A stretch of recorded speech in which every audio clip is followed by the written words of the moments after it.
مشرق وسطی میں کشیدگی بڑھنے لگی۔ امریکہ کا ایران پر دوسرا حملہ۔ امریکہ اور ایران کے درمیان کشیدگی میں خطرناک حد تک اضافہ۔ غیر ملکی میڈیا کے مطابق امریکہ نے آبنائے ہرمز کے قریب ایرانی فوجی تنصیبات کو نشانہ بنایا۔ جنوبی شہر بندر عباس کے قریب فوجی مقام پر حملے کی تصدیق۔ امریکی حکام کہتے ہیں کہ کارروائی امریکی فوجیوں اور آبنائے ہرمز میں بحری ٹریفک کے تحفظ کے لیے کی گئی۔ ایرانی میڈیا کا کہنا ہے کہ امریکی حملوں کا کوئی جانی یا مالی نقصان نہیں ہوا۔ امریکی حکام کا یہ کہنا ہے کہ ایرانی فورسز نے امریکی فضائی اڈے کو نشانہ بنایا۔ 4 ڈرونز ہوا میں مار گرائے۔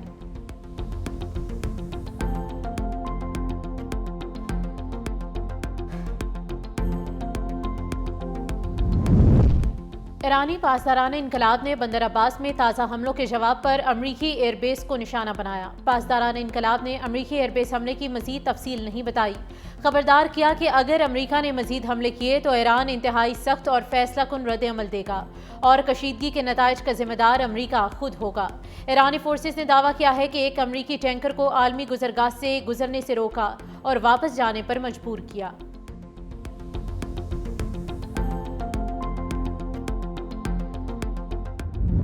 عمان برتاؤ ٹھیک کرے ورنہ تباہ کر دیں گے۔ ٹرمپ نے اتحادی ملک کو بھی دھمکی دے ڈالی۔ آبنائے ہرمز پر ایران کا ساتھ دینے پر سخت رد عمل دے سکتے ہیں۔ ایران معاہدے کے لیے بےتاب ہے۔ ایران کے پاس دوسرا کوئی راستہ نہیں۔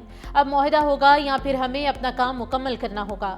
صدر ڈونلڈ ٹرمپ نے امریکی چینل کو انٹرویو میں کہا کہ ایران کے ساتھ وہی کر سکتے ہیں جو وینزویلا کے ساتھ کیا۔ پاکستان کی درخواست پر ایران کے خلاف کارروائی روکی۔ ایران کو انتہائی افزودہ یورینیم چھوڑنے کے بدلے پابندیوں میں نرمی نہیں دی جائے گی۔ ایران کے ساتھ ڈیل تاحال فائنل نہیں ہوئی۔ ایران کے ساتھ مجوزہ معاہدے پر امریکہ ابھی مطمئن نہیں۔ ایران معاہدے کے لیے بےتاب ہے۔ ان کے پاس معاہدہ کرنے کے علاوہ کوئی دوسرا راستہ نہیں۔ ایران کے پاس اب کوئی لیڈرشپ نہیں رہی۔ ایران کو جوہری ہتھیار رکھنے کی اجازت نہیں دیں گے۔ امریکی صدر کی فیلڈ مارشل سید عاصم منیر اور وزیر اعظم شہباز شریف کی ایک بار پھر تعریف۔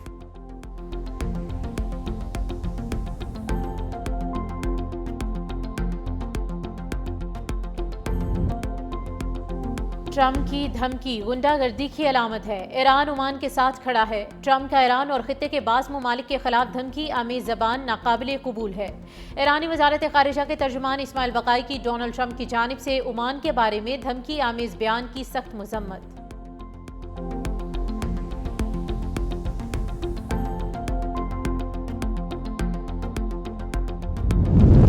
صہیونی ریاست اپنے بدترین انجام کے قریب پہنچ چکی۔ قوم کو جھکانے کے لیے دشمن تفرقہ ڈالنے کی کوشش کر رہا ہے۔ ایرانی سپریم لیڈر مجتبیٰ خامنہئی نے سوشل میڈیا پر پیغام میں کہا کہ صہیونی ریاست اگلے 15 برس نہیں دیکھ پائے گی۔ آیت اللہ خامنہئی نے 10 سال پہلے پیش گوئی کی تھی۔ دشمن اب اپنے نئے منصوبے پر عمل پیرا ہے۔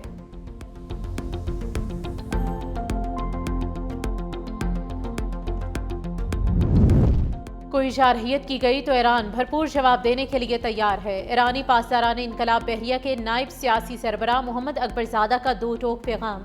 کہا دشمن کی کمزوری کے باعث جنگ کے امکانات کم ہیں۔ ایرانی مسلح افواج ہر ممکن صورتحال کے لیے مکمل چوکس ہیں۔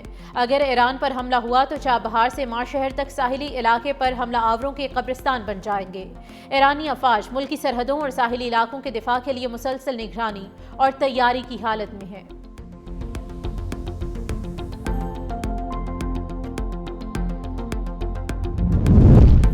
امریکہ اور ایران کے درمیان نئی جھڑپیں۔ عالمی منڈی میں تیل کی قیمتوں میں اضافہ۔ برنٹ کروڈ کی قیمت تقریباً 2.5% بڑھ کر $96 فی بیرل ہو گئی۔ امریکی خام تیل کی قیمت بڑھ کر $100 فی بیرل تک پہنچ گئی۔ بدھ کے روز اس کی قیمت میں تقریباً 6% کمی ریکارڈ کی گئی تھی۔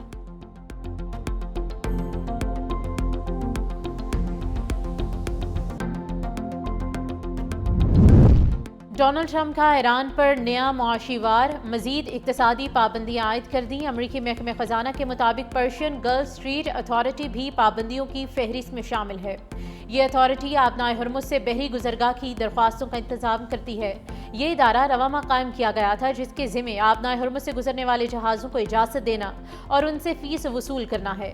امریکی وزیر خزانہ اسکاٹ بیسنٹ کا کہنا ہے کہ ایرانی فوج کی عالمی بحری تجارت سے بھتہ وصول کرنے کی کوشش اس بات کا ثبوت ہے کہ معاشی دباؤ نے ایرانی حکومت کو مالی بحران میں مبتلا کر دیا ہے۔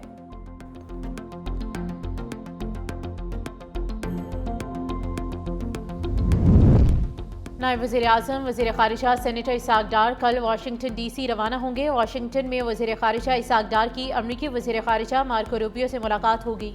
نائب وزیر اعظم وزیر خارجہ اسحاق ڈار کی نیو یارک میں نجی ٹی وی سے گفتگو، کہا خطے میں امن کے لیے 5 نکاتی ایجنڈے پر اتفاق ہو گیا ہے۔ پاکستان کے امریکہ اور چین سے بہترین اور متوازن تعلقات ہیں، بہتر سفارتکاری اسی کا نام ہے۔ دونوں ممالک کی دوستی ہمیشہ قائم رہنے والی ہے۔ پاکستان تمام بڑی طاقتوں کے سامنے اچھے تعلقات کا خواہاں ہے۔ دونوں ممالک کی دوستی ہمیشہ قائم رہنے والی ہے۔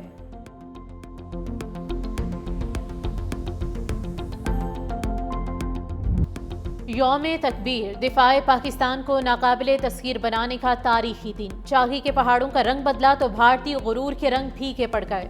پاکستان نے بھارت کے 5 ایٹمی دھماکوں کے جواب میں 6 دھماکوں سے دشمن کے ناپاک عزائم خاک میں ملا دیے۔ 28 مئی 1998 دنیا حیران رہ گئی۔ پاکستان مسلم دنیا کی پہلی جبکہ دنیا کی 7ویں ایٹمی طاقت بن کر ابھرا۔ پاکستانی قیادت نے عالمی دباؤ کو خاطر میں نہ لاتے ہوئے 6 ایٹمی دھماکے کر کے اپنی طاقت کا لوہا منوایا۔ پوری دنیا میں مقیم پاکستانیوں کے سر اور سب ہلالی پرچم سربلند ہو گئے۔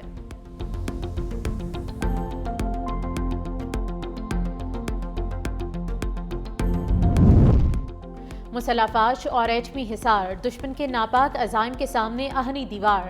صدر مملکت آصف علی زرداری اور وزیر اعظم شہباز شریف کا یوم تکبیر پر خصوصی پیغامات۔ صدر مملکت نے کہا کہ 28 مئی نے پاکستان کی آزادی، خود مختاری اور ناقابل تسخیر دفاع کی ضمانت دی۔ شہید ذوالفقار علی بھٹو کی قیادت میں شروع ہونے والا ایٹمی پروگرام بھارت کی ایٹمی بلیک میلنگ کا مؤثر جواب ہے۔ وزیر اعظم شہباز شریف نے کہا کہ پاکستان ایٹمی قوت نہ بنتا تو دشمن ہر حد پار کر سکتا تھا۔ بھارت نے پہلگام فالس فلیگ سازش کا ڈرامہ رچایا، مگر قوم اور افواج پاکستان نے اتحاد سے دشمن کے عزائم خاک میں ملا دیے۔ وزیر اعظم کا شہید ذوالفقار علی بھٹو، میاں نواز شریف، ڈاکٹر عبدالقدیر خان اور ڈاکٹر سمر مبارک مند کو خراج تحسین۔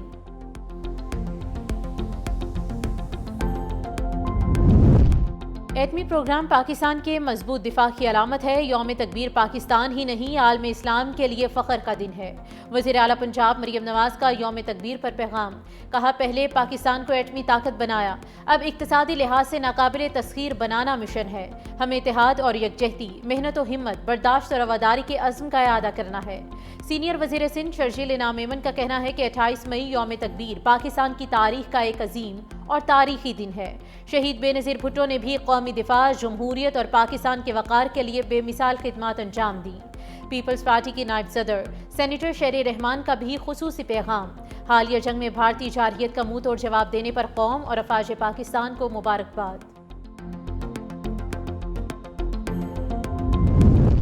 وزیر داخلہ محسن نقوی کی سعودی وزیر داخلہ شہزادہ عبدالعزیز بن سعود سے اہم ملاقات، دو طرفہ تعلقات، داخلی سیکیورٹی اور مشرق وسطیٰ کی صورتحال پر تفصیلی تبادلہ خیال۔ سعودی وزیر داخلہ نے کشیدگی میں کمی کے لیے پاکستان کے مثبت کردار کو سراہا۔ دونوں رہنماؤں کا عید الاضحیٰ کی مبارکباد اور نیک خواہشات کا اظہار۔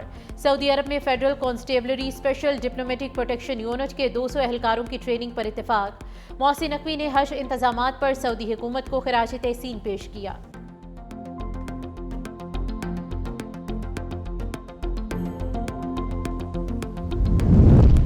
بجٹ میں عوام پر کم سے کم بوجھ ڈالنے کی کوشش کی جا رہی ہے۔ وزیر خزانہ محمد اورنگزیب کا کہنا ہے کہ بجٹ میں ٹیکس بڑھانے کی بجائے انفورسمنٹ اور کمپلائنس پر زور ہوگا۔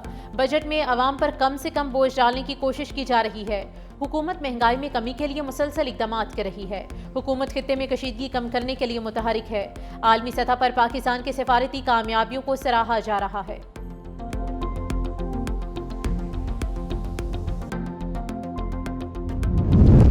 وزیر اعلیٰ پنجاب مریم نواز کے گلے میں تکلیف، شریف میڈیکل سٹی ہسپتال میں سرجری کر دی گئی۔ ذرائع کے مطابق وزیر اعلیٰ 4 گھنٹے سے زائد وقت ہسپتال میں موجود رہیں۔ سینئر صوبائی وزیر مریم اورنگزیب نے ایکس پر پوسٹ میں لکھا کہ وزیر اعلیٰ کو سرجری کے بعد گھر منتقل کر دیا گیا۔ مریم نواز ہسپتال میں رہ کر بھی صوبے میں سیکیورٹی اور صفائی سمیت انتظامی امور کی نگرانی کرتی رہیں۔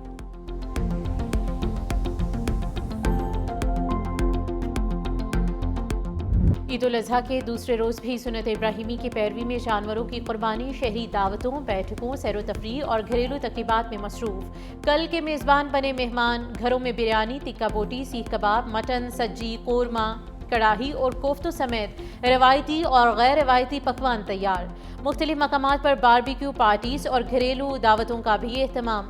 ماہرین صحت کی شہریوں کو مرغن غذاؤں کے استعمال میں اعتدال برتنے کی ہدایت۔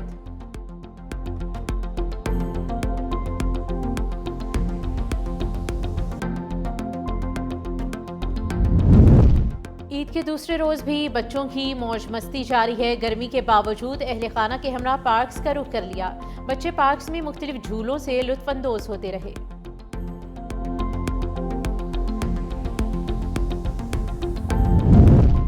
عید الاضحیٰ پر پنجاب بھر میں صفائی آپریشن کامیابی سے جاری ہے۔ وزیر اعلیٰ پنجاب مریم نواز صفائی مہم کی خود نگرانی کر رہی ہیں۔ وزیر اطلاعات پنجاب عظمہ بخاری کا بیان، کہا علائشوں کے اٹھانے کا لائیو ڈیٹا لمحہ بہ لمحہ اپ ڈیٹ کیا جا رہا ہے۔ ستھرا پنجاب کی ٹیمیں تمام شہری اور دیہی علاقوں میں مسلسل فیلڈ میں موجود ہیں۔ وزیر اطلاعات پنجاب کے مطابق عید کے پہلے روز 1,20,000 ٹن سے زائد علائشیں اٹھائی گئیں۔ لاہور ڈویژن سے اب تک 29,000 ٹن علائشیں تلف کی جا چکی ہیں۔ صفائی مہم میں 1,84,000 ورکرز مصروف عمل ہیں۔ علائشوں کے اخراج کے بعد گلی محلوں اور سڑکوں کو عرق گلاب سے دھویا جا رہا ہے۔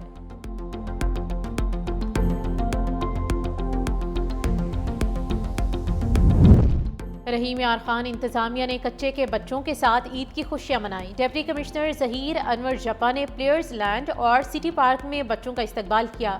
بچوں نے جھولوں، کھیلوں اور تفریحی سرگرمیوں میں بھرپور حصہ لیا۔ مہمان بچوں اور اہل خانہ کی تواضع کے ساتھ عیدی اور تحائف بھی تقسیم کیے گئے۔ ڈپٹی کمشنر کے مطابق حکومت کا مقصد پسماندہ علاقوں کے بچوں کو تعلیم، کھیل اور مثبت سرگرمیوں کے ذریعے یکساں مواقع فراہم کرنا ہے۔ ایسے اقدامات سے کچے میں امن، اعتماد اور سماجی بحالی کو فروغ ملے گا۔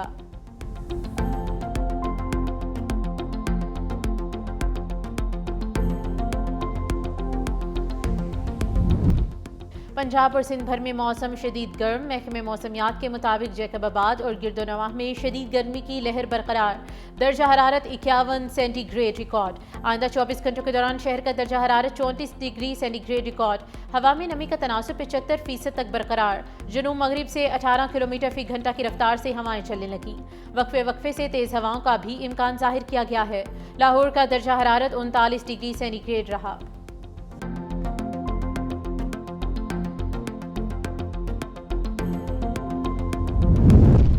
D G P D M میں عمر جاوید کا کنٹرول روم کا دورہ۔ ہیٹ ویو سے نمٹنے کے لیے اقدامات کا جائزہ لیا۔ کنٹرول روم میں ویو الرٹس، مانیٹرنگ سسٹم اور ہنگامی رد عمل کے انتظامات پر تفصیلی briefing. D G P D M کے مطابق گرمی کی موجودہ لہر 31 مئی تک برقرار رہنے کی پیش گوئی ہے۔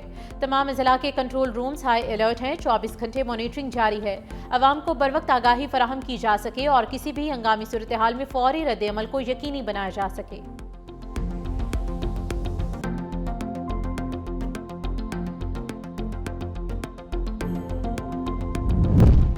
کرکٹ ویسٹ انڈیز کا پاکستان کے خلاف 2 ٹیسٹ میچز پر مشتمل سیریز کا شیڈیول جاری۔ پاکستان ٹیم جولائی میں ویسٹ انڈیز کا دورہ کرے گی۔ دونوں ٹیسٹ ٹریناڈ اینڈ ٹوبیگو میں کھیلے جائیں گے۔ پہلا ٹیسٹ 25 سے 29 جولائی برائن لارا کرکٹ اکیڈمی، جبکہ دوسرا ٹیسٹ 2 سے 6 اگست کو کوئنز پارک اوول میں ہوگا۔ برائن لارا اکیڈمی میں پہلی بار ٹیسٹ میچ کھیلا جائے گا۔